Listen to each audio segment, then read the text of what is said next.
Yang terakhir itu kan Elon Musk ya, orang paling kaya sedunia lah. Dia aja berbicara bagaimana peradaban Islam dulu dan tidak segan-segan menyebut dengan khilafah kan gitu kan.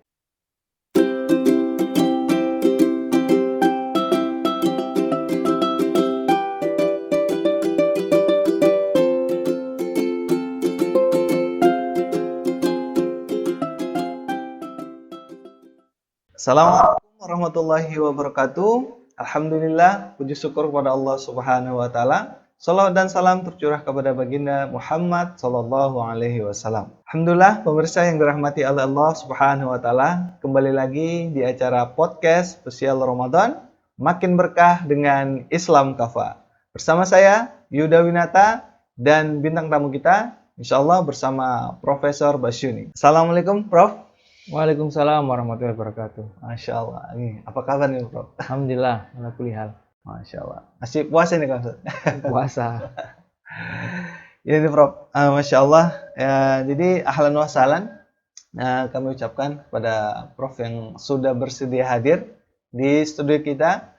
Dan alhamdulillah kita nanti akan membahas seputar Ramadan tentang momentum kebangkitan Islam, insya Allah. Jadi gini Prof, berawal dari berkaca dari banyaknya permasalahan kaum muslimin, tentu di Ramadan ini kita melihat banyak yang belum menjalankan Ramadannya sendiri itu dengan baik gitu kan. Begitu juga dengan problematika permasalahan kaum muslimin itu yang banyak menumpuk dan nggak terselesaikan masalahnya. Nah, masalahnya juga bukan hanya terjadi di Indonesia, cuman di belahan bumi lainnya juga merasakan hal yang sama. Nah, apakah kondisi ini bisa bangkit ini dari keterpurukan ini? Gimana Pak? Ya. Assalamualaikum warahmatullahi wabarakatuh. Waalaikumsalam. Alhamdulillah wassalatu wassalamu ala asrofil mursalin sayyidina Muhammadin wa ala alihi wasallam ajmain. Baik, Islam itu perubahan. Islam itu akan perubahan. Jadi datang untuk merubah dari kejahilian menuju cahaya Islam. Nah, apakah ini bisa pakai? Tentu saja bisa. Kuncinya itu kemauan saja. Kemauan. Mau atau tidak untuk berubah. Berubah dari keterpurukan, berubah dari keterbelakangan, berubah dari kondisi yang saat ini menjadi kondisi yang ideal. Kondisi ideal apa? Sebenarnya itu 15 abad lalu sudah disampaikan oleh Allah Subhanahu wa taala bahwa kita adalah kuntum khairu ummatin ukhrijat linnas ta'muruna bil ma'ruf wa tanhauna 'anil munkar wa tu'minuna billah. Jadi kita itulah umat terbaik yang dilahirkan untuk manusia. Insyaallah. Jadi kita tuh yang terbaik, tetapi kondisinya kan tidak ya. Artinya ada gap kan antara fakta realita dengan yang seharusnya kan kondisinya. Ketika kaum muslimin itu dulu melakukan aktivitas amar ma'ruf nahi munkar dan beriman kepada Allah. Nah, kondisi sekarang ini kan kita lihat umat itu memang itu juga harus kita syukuri ya, bahwa umat Islam itu ketika Ramadan itu ya meningkat gitu ya. Jadi awal apa ya istilahnya itu Muslim Ramadan. Jadi Muslim itu kelihatan pada saat Ramadan. Ketika Ramadannya meninggalkannya ya kembali ke asal. Nah, itu juga tidak hanya umat apa di bawah, tapi juga yang apa ya para yang di atas, artis-artis dan lain sebagainya itu kan ketika Ramadan berakhir ya kembali ke jahiliyah yang awal gitu. Nah, bagaimana agar ini kita tuh ya pasti bisa berubah. Semua itu tergantung dari kitanya sendiri umat Islam. Inna buha la yurimu biqaumin hatta yurimu bi anfusihim. Allah tidak akan merubah kondisinya sampai kita bisa merubah. Kan sebenarnya ini kan Ramadan itu kan mengubah kebiasaan saja. Makan misalnya kan yang tadinya kita pagi sarapan jam 6 sampai jam 8 berubah menjadi jam 4 setengah 5 gitu kan sampai jam 5. Nah, kemudian nanti makan sama dengan makan malam gitu. Jadi menarik saja. Tapi kalau itu menjadi kebiasaan dan 30 hari itu sebenarnya waktu yang cukup untuk berubah. Kan sebenarnya kalau berubah itu minimal 2 minggu lah sampai 3 minggu tuh nanti akan menjadi sebuah kebiasaan. Kebiasaan itu akan bisa kita wujudkan di 11 bulan berikutnya ya. Artinya dengan melihat kondisi real yang nyata ini tidak hanya di negeri Islam sini tapi juga di belahan dunia yang lain itu menunjukkan bahwa ketika di bulan Ramadan umat itu dekat dengan Allah. Nah, kalau mau berubah, mau seperti yang disampaikan Allah dalam surat Ali Imran 110 tadi, ya nggak mau kita harus berubah. Dan perubahan ke sana itu sudah nyata itu. Semakin nyata bahwa umat ini memang butuh perubahannya hakiki gitu. Perubahannya hakiki yang tidak hanya tipu-tipu saja gitu kan. Ubah-ubah nanti ternyata seperti menabrak tembok gitu ya. Tembok nggak bisa lagi gitu. Tapi harus ada kesesuaian antara fikro dengan torikonya, dengan metode yang menuju untuk mewujudkan fikro tadi. Nah, kita jelas ya contoh yang jadi kalau kita mencontoh harusnya mencontoh yang berhasil, jangan mencontoh yang gagal. Contoh yang berhasil adalah Rasulullah SAW dengan para sahabatnya. Gitu kan. Ya, Rasulullah SAW dengan para sahabat itu berhasil mengubah yang tadinya ya. Kalau pada masa Rasulullah itu kan ada dua kekuatan besar, Persia dengan Romawi. Dan orang Arab itu nggak dilihat sama sekali. Nggak dilirik ya? Ya, artinya mereka itu kan sudah jahiliyah ya itu. Kemudian tidak apa mungkin itu, tapi mereka menyadari bahwa Islam yang membuat mereka bangkit gitu. Nah, kita harus mencontoh itu. Dengan Islamlah kita dimuliakan, dengan Islam kita akan bangkit menuju predikat sebagai umat terbaik yang saat ini ya sayangnya tidak berpihak kepada kita umat Islam. Masya Allah. Ya jadi memang karena memang kalau mau bangkit ya bisa gitu ya, Prof. Ya, Cuman pasti tinggal bisa. Mau atau tidaknya kita. Iya, kuncinya itu semua kemauan. Kita ini kan berpuasa ini kan sesuatu yang halal sebenarnya kan, makan, minum atau yang berhubungan suami istri yang sudah menikah. Tapi di siang hari diharamkan dan kita bisa kan? Bisa melaksanakannya. Di malam hari kan bebas gitu ya. Nah, sebenarnya seperti itu. Kita mau bangkit menjadi umat yang luar biasa, membangun peradaban Islam kembali. Nah, itu sesuatu yang bisa. Asal tadi ada kemauan saja. Jadi nggak kalau kita mau ya insya Allah akan bisa. Makanya pepatah orang Arab kan manjada wajada. Siapa yang bersungguh-sungguh dia akan bisa meraihnya seperti itu. Benar-benar. Jadi memang kalau tadi Prof juga bilang bahwa sejarah lampau atau secara historis umat Islam dulu pernah juga bangkit ya, yang dipelopori oleh Rasulullah SAW. Nah, bahkan bangkitnya itu ya sampai sepertiga dunia gitu ya, dari Maroko hingga Maroke gitu ya, Bro. Nah, jadi ini mungkin juga bagian dari apa ya, Bro?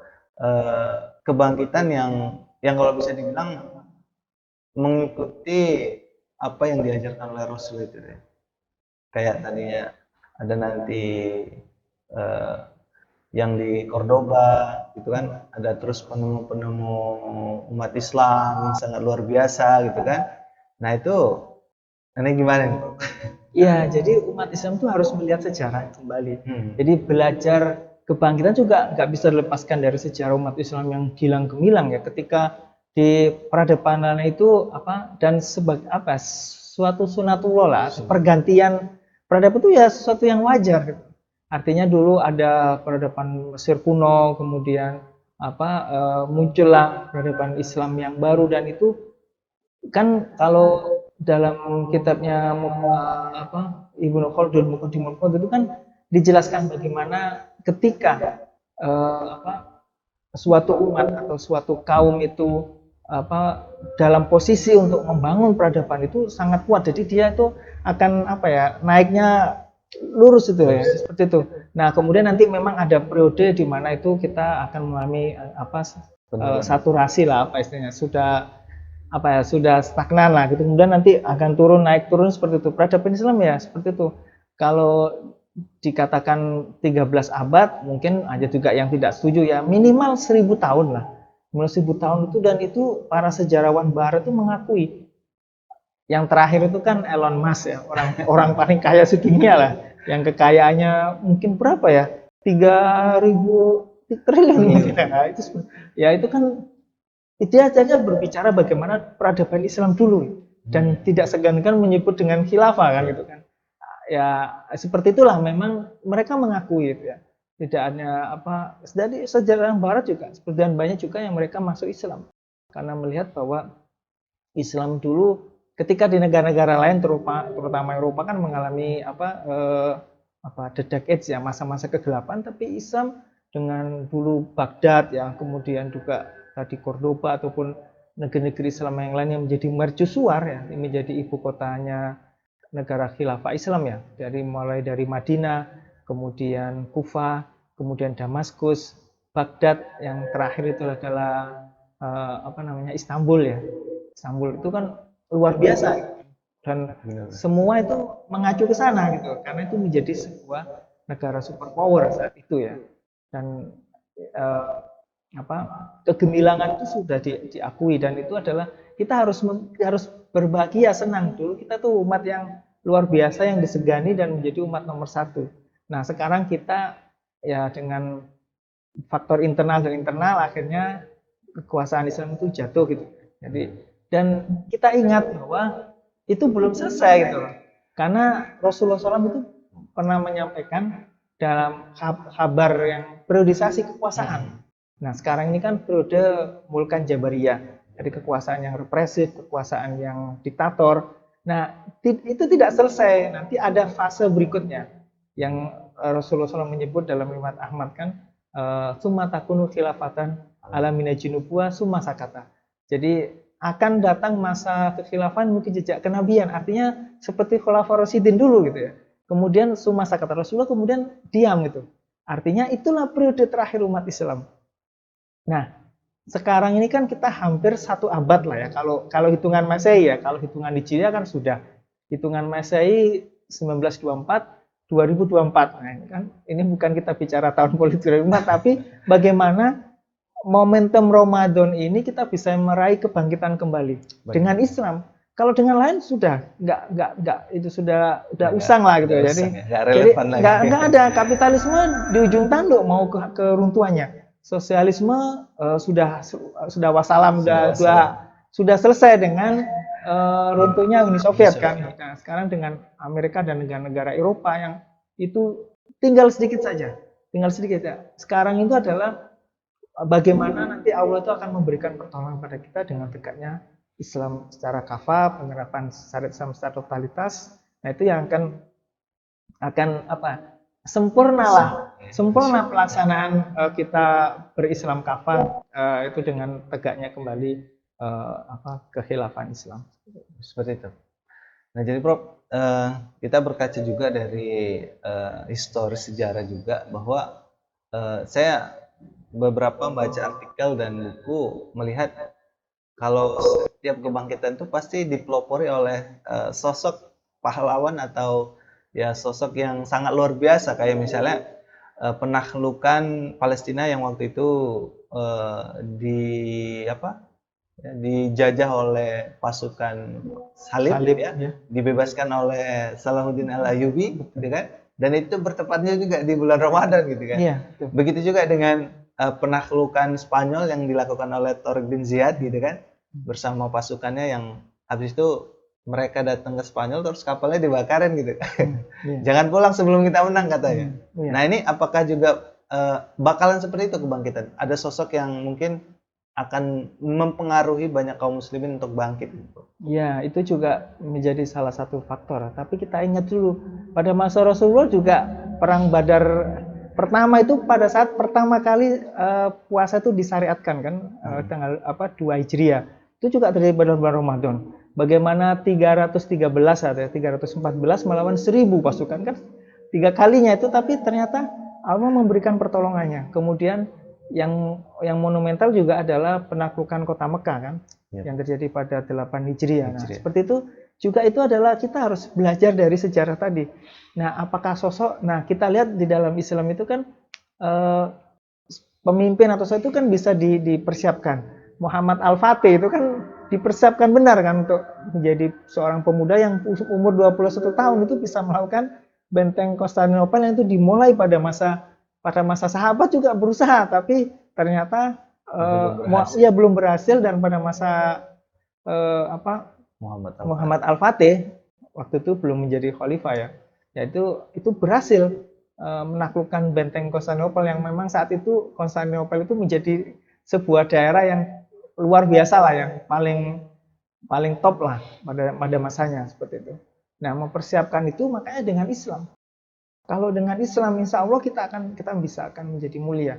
Kita ingat kata-kata Umar bin Khattab ya, Khalifah Khattab, kita itu dimuliakan dengan Islam. Kita waktu dulu hina, kenapa? Karena jahiliyah. Nah, Islam bertanya, seperti itulah kita mengambil momentumnya itu bulan Ramadan. Nah, bulan Ramadan inilah kita jadikan momentum Ramadan 1444 Hijriah, inilah momentum kita untuk semakin kita dekat dengan Allah. Ketaatan itu melahirkan pertolongan kepada Allah. Tapi ketika itu kita tidak taat kepada Allah, Allah tidak akan mungkin memberikan pertolongan kepada kita. Ketika kita bersungguh-sungguh dengan ketaatan dan menjadikan kita Islam kafah ini menjadi bagian dari kehidupan kita dan kita membina masyarakat, insya Allah Allah itu tidak akan menyalahi janjinya. Rasulullah itu tidak menyalahi janjinya. Artinya kita akan bangkit itu ya tinggal waktu saja. Saat ini waktunya orang-orang kafir, saat ini waktunya orang-orang kapitalisme gitu. Kapan saat Islam itu akan datang, itu akan sampai. Yang penting kita banyak bersabar, kita istiqomah di jalan dakwah ini yang menjadi pilihan kita, dan itu kita tuh dipilih oleh Allah Subhanahu Wa Taala untuk bisa menjadi orang-orang yang bisa membangkitkan umat Islam. Ya, Masya Allah. Jadi memang kalau kita ingin bangkit, salah satu tadi sudah, kita harus mencontoh Rasulullah, kita juga harus konsisten, amal solehnya juga harus ditingkatkan. Nah, jadi ini Prof, kalau berhubungan dengan tadi dakwah gitu kan. Nah, apakah dakwah ini hanya sekedar ya apa istilahnya mengajarkan atau menyampaikan ibadah nafilah ya, istilahnya menyampaikan puasa, menyampaikan haji, zakat, sholat, apakah hanya sebatas itu yang harus didakwakan atau ada lagi yang urgent yang harus didakwakan kepada umat gini? Iya, kalau kita kan sudah meyakini bahwa teladan terbaik adalah Rasulullah SAW yang berhasil gitu kan, sudah berhasil membangun peradaban Islam pertama, negara Islam pertama di Madinah, juga bisa membangkitkan. Dan ini kan prestasi, makanya Michael Hart itu kan menjadikan beliau itu nomor 1 dari 100 tokoh terbaik. Karena setelah beliau wafat, pengikutnya kan banyak sekarang kan. Kita itu hampir 1,7 miliar. Kalau Islam kemudian dibedakan misalnya Kristen Katolik atau Protestan, kita itu tetap yang terbesar di dunia, 1,7 miliar ya kalau data terbaru Pew Research itu kan. Jadi kita tuh sangat besar. Nah, potensi yang besar demografi ini harusnya umat Islam itu menjemput tadi ya kabar dari kabar gembira dari Allah, kita tuh umat terbaik dan dulu sudah pernah. Kemudian kita akan juga janji-janji Allah tuh banyak ya, misalnya wa'adallahu ladina amnukum wa amilus solihati la astakhlifannahum fil ard kama astakhlafa ladina min qablihim. Jadi Allah itu berjanji kepada orang yang beriman dan beramal saleh akan memberikan kekuasaan sebagaimana diberikan dulu kepada umat terdahulu.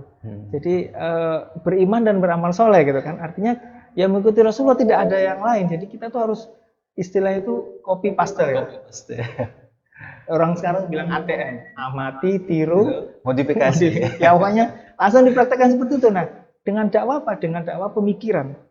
Jadi Lamadiyah, tidak boleh dengan kekerasan. Dengan dakwah pemikiran, dakwah intelektual, merubah pemikiran yang bukan Islam menjadi pemikiran Islam, mengubah yang jahiliyah menjadi yang Islam. Artinya yang Islam itu tidak perlu yang lain, cukup Islam, karena Islam itu sudah sempurna, sudah disempurnakan Allah Subhanahu Wa Taala, dan Islam itu mengatur dari A sampai Z, dari kita bangun tidur sampai bangun kembali, ataupun dari ya semua lah aturan itu ada di dalam Islam. Tinggal kita mau nggak mempraktekkannya. Pada bulan Ramadan ini aja kita mau kan, yang nggak terbiasa bangun jam 3, jam 4 aja bangun gitu ya, yang tidak terbiasa baca Quran misalnya kan, itu dipaksa. Memang awalnya kita memang dipaksa, jadi untuk secara totalitas dipaksa, tapi untuk kepentingan kita sendiri, untuk kebaikan kita sendiri.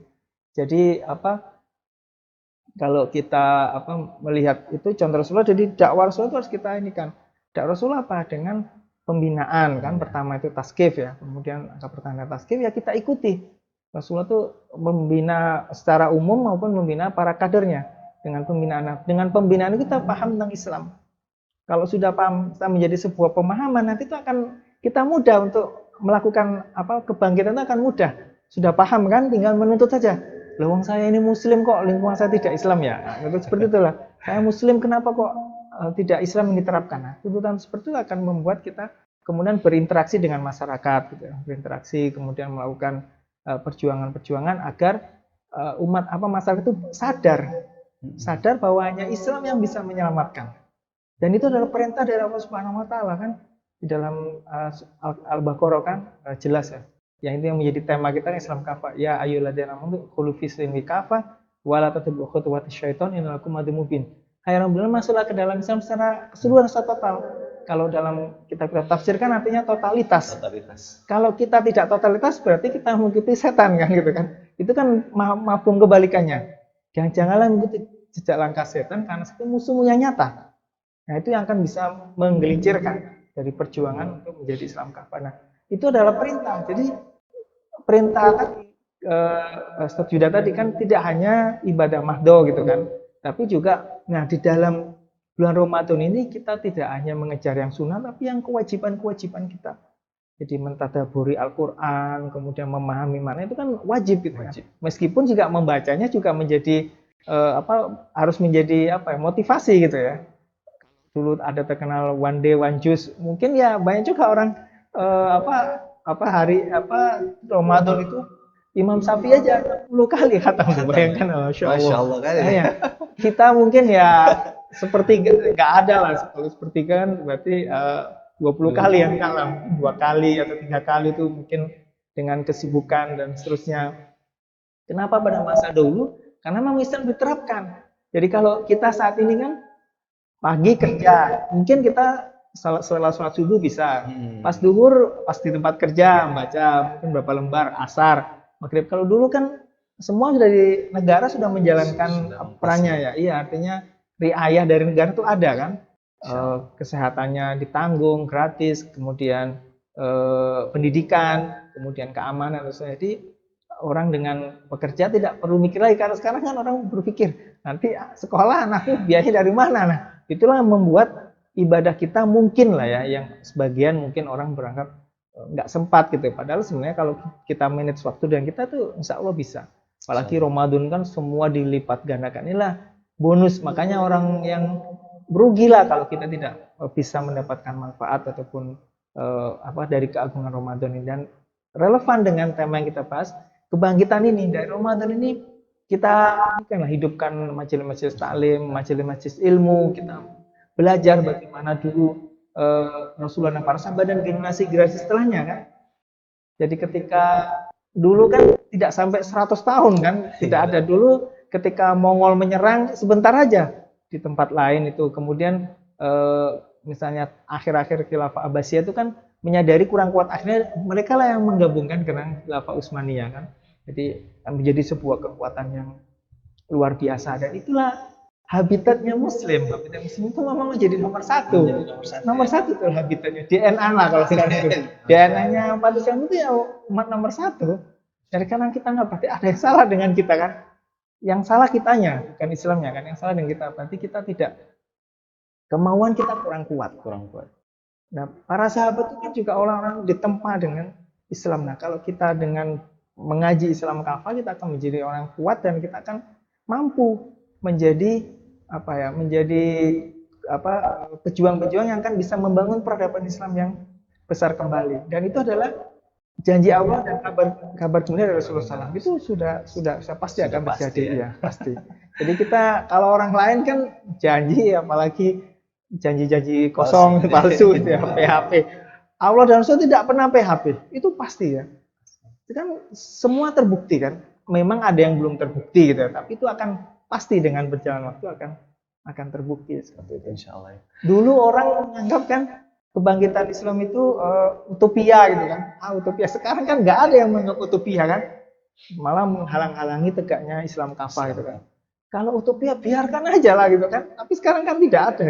Dari mulai pemimpin dunia kan yang membicarakan, tapi kan mereka menyadari bahwa itu akan pasti terjadi. Pasti akan terjadi, insyaallah. Mau orang itu kita terlibat atau tidak, itu pasti akan terjadi. Jadi merugilah kalau tidak terlibat di dalam perubahan besar ini. Masya Allah. Ya, jadi memang dakwah itu, apalagi dakwah pemikiran tadi ya, Prof, itu sangat penting sekali. Tapi memang kita gini, Prof, ini dakwah kita ini dakwah individu atau dakwah yang secara kelompok gitu. Iya, Karena kan kalau dakwah individu nanti kadang agak goyang gitu kan. iya. Makanya itu harus dakwah berjamaah. Itulah sesuai dengan firman Allah dalam surat Ali Imran 104. Wal takum minkum ummatu yad'unal khair wa ya'muruna bil ma'ruf wa yanhauna 'anil munkar wa ulaika muflihun. Jadi disifati muflihun, beruntung. Adalah segolongan umat yang menyuruh kepada al khair ini Islam, yang menyuruh kepada yang ma'ruf dan mencegah yang mungkar, dan mereka orang beruntung. Jadi memang Allah itu menyuruh kita untuk berkelompok, berjamaah.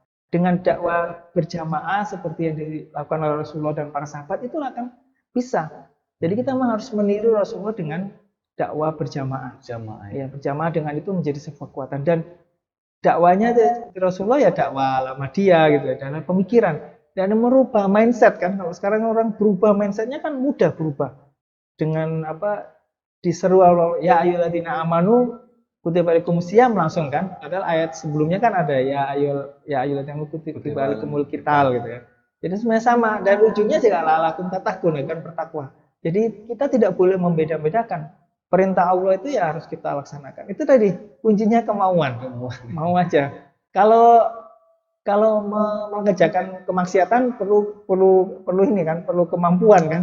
Orang melakukan korupsi kalau nggak ada kemampuan ya nggak bisa kan. Tapi kalau menghindari kan nggak perlu kemampuan kan. Tinggal menghindari aja gitu. Nah, itulah sebenarnya kuncinya itu adalah kemauan saja. Dan yang penting sekarang itu adalah seperti apa nasihatnya Orhan kepada Murad anaknya kan, pandangan akhirat lah itu. Artinya kita melakukan ini karena memang diperintahkan Allah dan kita nanti pahalanya besar di sisi Allah. Jadi memang dengan pandangan akhirat itu kita melihat dunia itu remeh-temeh gitu.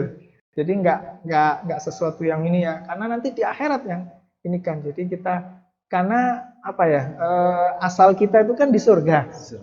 Kan di surga karena Nabi Adam dulu melakukan perbuatan yang itu yang melanggar perintah Allah, akhirnya diturunkan. Nah, kan asalnya bapak moyang kita kan di surga ya, kita akan kembali ke sana. Nah, untuk meraih surga itu juga perlu pengorbanan. Dan Ramadan ini dengan kita bersungguh-sungguh untuk membangkitkan umat karena pahalanya di sana, di surga yang nggak bisa dibayangkan lah sekarang. Terbayangkan ya. Iya. Iya, Bro. Masya Allah. Jadi kita melihat bahwa Ramadan ini adalah momentum kita bangkit dari segala lini keterpurukan gitu ya, Prof. Karena memang pemirsa juga yang ada di rumah mungkin juga merasakan bahwa hari ini umat Islam itu tidak baik-baik saja gitu ya kan, Prof. Iya. Ada yang bermasalah dan ini harus segera kita benahi sehingga umat Islam bisa berjaya kembali seperti yang Prof tadi bilang gitu ya, Prof. Nah, jadi ini mungkin pertanyaan terakhir nih, Prof, ya berkaitan dengan kaum muslim nih, Prof. Karena yang kita tahu, yang saya pahami dan saya lihat langsung di lapangan tuh bahwa banyak masyarakat itu belum tahu pemikiran Islam itu yang seperti apa. Bahkan mereka itu ya sedikit paranoid ketika memperkenalkan dirinya itu Islam gitu. Kayak takut-takut gitu. Nah, ini gimana nih Pak supaya ini juga tidak terjadi dan kebangkitan itu bisa terus terjadi gitu. Iya. Pemirsa yang budiman yang berbahagia, memang itulah yang harus kita benahi sendiri. Artinya kita tuh harus bangga dengan Islam. Harus bangga kita itu meskipun ya mungkin orang yang mualaf itu yang dari orang non muslim menjadi muslim itu lebih nampak ya kita tapi kita harus syukuri kita itu lahir dalam keluarga muslim. Tetapi kita tidak cukup itu, kita harus belajar. Kan Rasulullah sudah mengatakan dalam sabdanya kan, tolabul ilmi farutun akul muslimin. Dan termasuk wa muslimatin kan. Jadi menuntut ilmu adalah kewajiban. Nah, Ramadan inilah sebenarnya juga momentum untuk membangkitkan umat, juga kita harus banyak belajar. Sekarang itu kan mudah gitu ya, dengan online ya kita tidak perlu biaya gitu ya, ataupun menghadiri majelis taklim. Nah, dengan Islam apa ya? Itu dengan Islam kafah. tidak dengan yang lain ya. Tidak dengan yang Maksudnya lain. dengan Islam kafah itu kita memahami bahwa Islam itulah yang tadi habitatnya itu adalah juara gitu ya. Habitatnya adalah DNA-nya adalah menjadi umat nomor satu. Nah itulah kita ke sana arahnya. Jadi memang harus belajar, benar-benar belajar ya. Belajar dengan mencontoh dilakukan oleh Rasulullah dan para sahabat. Itulah contoh yang terbaik lah itu. Nah kalau kita masyarakat ini kan mungkin ya kita kemas dengan inilah yang tidak membosankan, yang dengan inilah itu. Tapi masyarakat itu harus diedukasi bahwa hanya dengan belajar kita paham Islam, hidup kita akan berkah, hidup kita akan istiqomah, jalan yang lurus itu. Jadi kalau kita tidak dengan Islam, dengan apa lagi gitu kan? Nggak mungkin kan.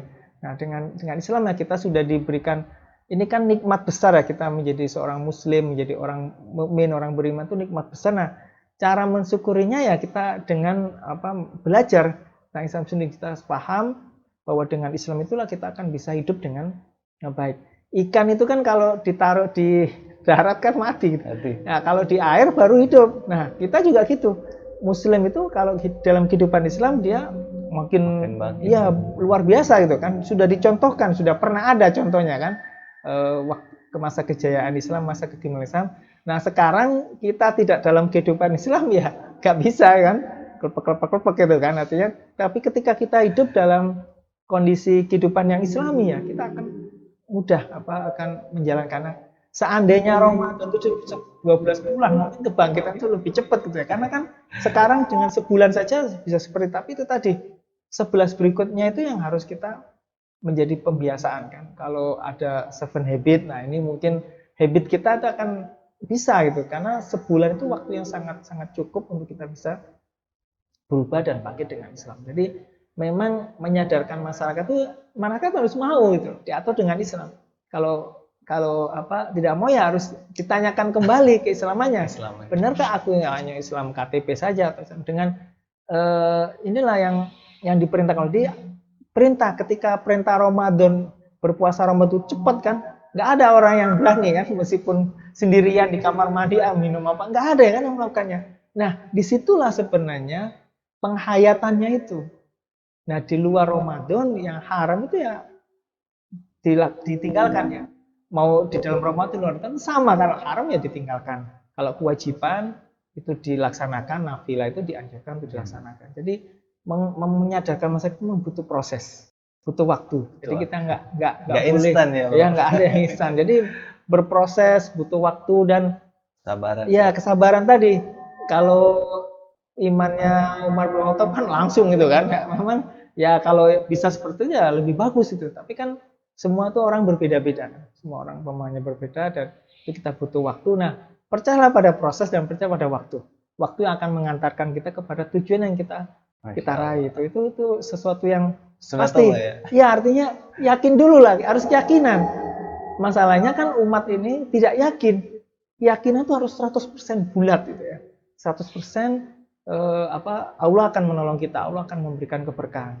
Kalau kita kan, kalau di dalam surat Al-A'raf kan, kalau anna ahlul qura amanu wattaqau latafana lim barakatin minas samawati walakin katabu fa akhnu bimakan yaksibun. Seandainya penduduk sebuah negeri itu beriman, bertakwa, maka keberkahan dari langit dan dari bumi itu keluar semua. Insyaallah. Tapi kan mereka mendustai, maka diberikan mereka diazab karena perbuatan mereka sendiri. Jadi kalau keberkahan itu akan datang kalau dengan Islam.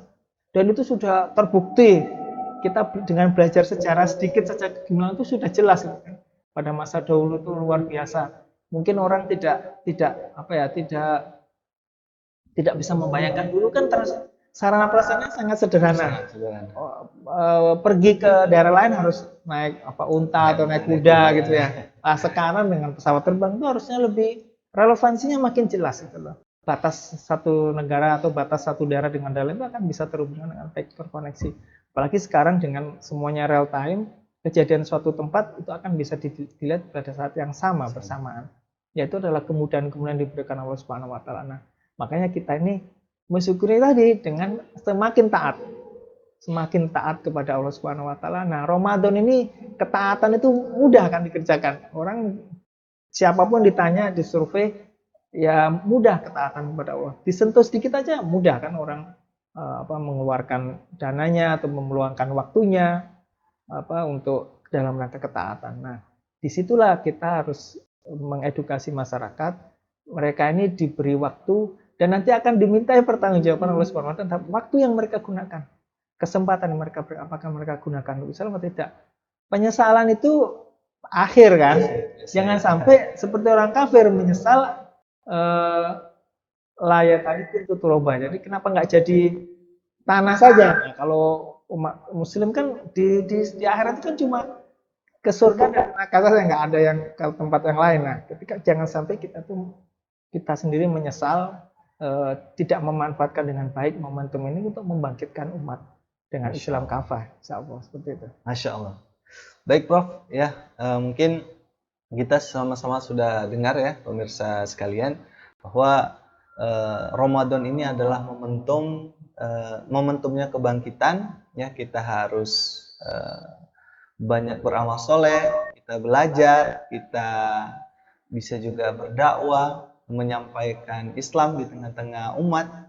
Ya, karena memang hari ini memang sangat dibutuhkan sekali para pengemban dakwah, ya, para ustadz, ya, para semua kalangan ya yang bahu membahu untuk menyampaikan bahwa Islam itu pernah bangkit dan ayo kita kembali bersama-sama mewujudkan kebangkitan ini. Masya Allah. Baik Prof, mungkin terima kasih atas kesempatan kali ini.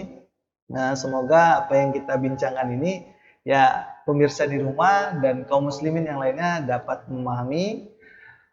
Dan terima kasih sebelumnya sudah bersedia hadir di studio kita yang sederhana ini. Mungkin akhirul kalam saya tutup. Assalamualaikum warahmatullahi wabarakatuh. Waalaikumsalam warahmatullahi wabarakatuh.